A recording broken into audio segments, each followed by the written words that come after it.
बाबा उमाकांत जी ने दूरदर्शी राजा का दृष्टांत देकर समझाया कि मृत्यु के बाद की तैयारी अभी कर लो। केवल खाने पीने ऐशो आराम में जीवन बिताने पर मृत्यु के बाद जीवात्मा के कर्मों के अनुसार नरकों में जाकर यातनाएं भोगनी पड़ती हैं। केवल भौतिक वस्तुओं और इस दुनियादारी में ही अपने अनमोल मानव जीवन का सारा समय खर्च करने और अपनी जीवात्मा के लिए कुछ न कर पाने वाले मनुष्य को समय रहते समझाने चेताने वाले, जीते जी प्रभु प्राप्ति का रास्ता नामदान बताने वाले, इस समय के पूरे समर्थ संत सदगुरु उज्जैन वाले उमाकांत बाबा जी महाराज ने बुद्ध पूर्णिमा 15 मई 2022 सायकाल को उज्जैन आश्रम में दिया और यूट्यूब चैनल जय गुरुदेव यूकेएम पर लाइव प्रसारित संदेश में बताया कि जीवों की भलाई के लिए संतों ने तरह तरह से सुनाया, समझाया, किस्सा कहानी दृष्टांत आदि देकर इस तरह से समझाया। हर दृष्टांत का कोई ना कोई मतलब होता है। महाराज जी ने एक विवेकशील दूरदर्शी राजा के दृष्टांत से समझाया इस अनमोल मनुष्य शरीर को पाने का उद्देश्य, यदि इस मनुष्य शरीर का मतलब यदि आप नहीं समझोगे और खाने पीने ऐशो आराम में ही इसको लगाए रखोगे तो उस विवेकशील राजा के पहले के राजाओं की तरह इस जीवात्मा की दुर्गति होगी। समय पूरा होने पर इसे नरकों में जाना पड़ेगा।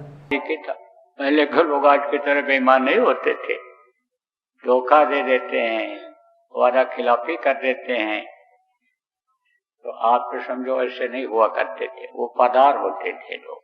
प्राण जाए वर वचन न जाई, यानी जो कह देते थे वो करते थे, उसके बदले चाहे प्राण चला जाए लेकिन बात को नहीं बदलते थे। तो आप समझो प्रेमियों कि जब यह व्यवस्था सब हो गई तब वो निश्चिंत हो गया और जाता था और दूर से इसे देख करके और फिर चलाता था। राजा बन गया, महल भी बन गया, दुकानें भी बन गई।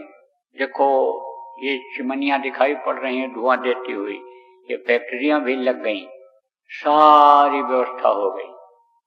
अब उसको निश्चिंतता हो गई और जब समय उसका पूरा हुआ तो प्रजा ने क्या किया, ले जा करके नदी के उस पार छोड़ दिया।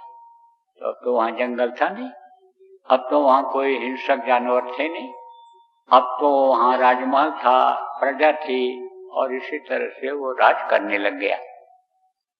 तो आपको ये समझना चाहिए कि यह मानव जीवन एक नगर की तरह से है और ये शरीर तो मनुष्य शरीर है।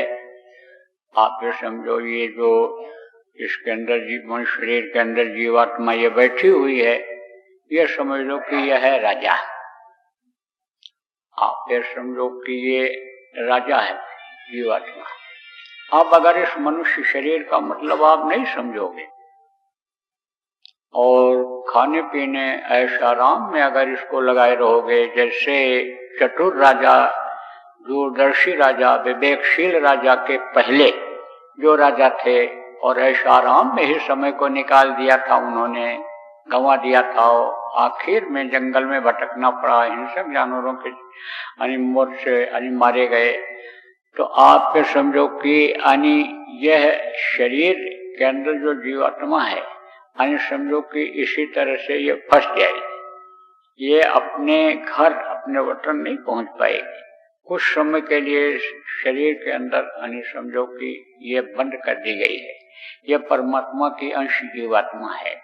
खाने पीने और आप समझो कि अगर ऐश और आराम में जीवन को आपने बिताया तो आपको समझने की जरूरत है कि समय जब पूरा होगा तो इसको नरकों में